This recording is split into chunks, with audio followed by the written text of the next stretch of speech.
የምትወልዱ ማርያም ሴጣን አሁን በእኛ ሴጣን አላህ ፈጥሮታል ራሱ። አንቺ እኮ ነሽ ሁለት ያልተወለደ እና ማርያም ያለ ልጆች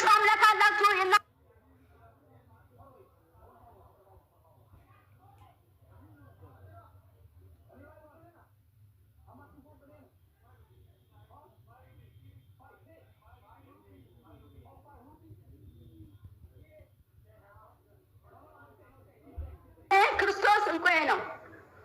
በእናንተ አንድ የመጽሐፍ ቅዱስ ጥቅስ ላሳይሽ ኤልሳ። አንድ የመጽሐፍ ቅዱስ አታሳየኝም። ስለ መጽሐፍ ቅዱስ ስማ፣ መጽሐፍ ቅዱስ የኔ ነው ያንተ አይደለም።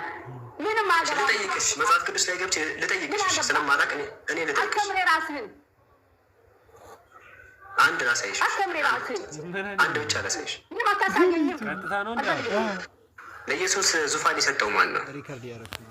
በመጽሐፍ ቅዱስ ኢየሱስ ዙፋኑን ማንም ይስጠው ማንም ኢየሱስ ያለው ማን ይሰጠው? እዚህ ላይ ትመለከቻለሽ። እዚህ ላይ አሁን እንደምትመለከቻው አንዴ ብቻ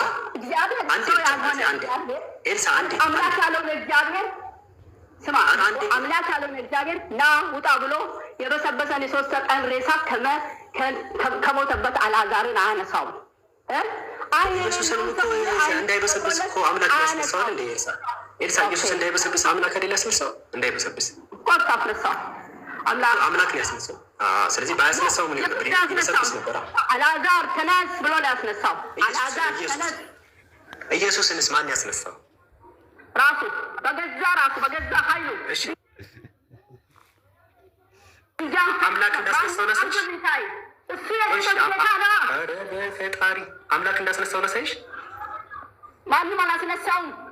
እሺ አምላክ እንዳስነሳው መጽሐፍ ቅዱስ አምላክ መጥቶ ድንጋይ አልፈነቀለም። ይኸው እሺ አምላክ እንዳስነሳው ነሳሽ? ያለው ነግረኝ ነው አይደለ? በሐዋርያት ያለው አቋም መጽሐፍ ቅዱስ ላይ ከለራሴ ጠንቅቄ አውቃለሁ። መሐመድ አውራት ወይ ደግሞ በቃሱ መንፕሌት አስ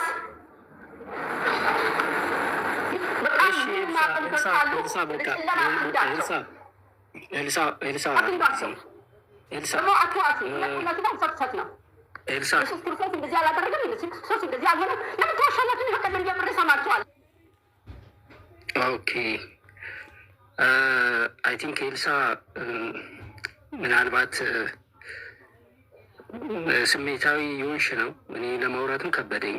ከአንቺ ጋር ለማውራት በጣም ይከብዳል። አንቺ ጋር እንደዚህ ነው ብዬ ማውራት አልችልም። በዛ ላይ ሉቃስ የሳለውን ስዕል ኦሪጂናሉን ሳትይዢ በፎቶኮፒ መጠሽ ሉቃስ እንኳን በይሽ ይቀየምሻል። እንኳን ከኔ ጋር አውርተሽ ቀርቶ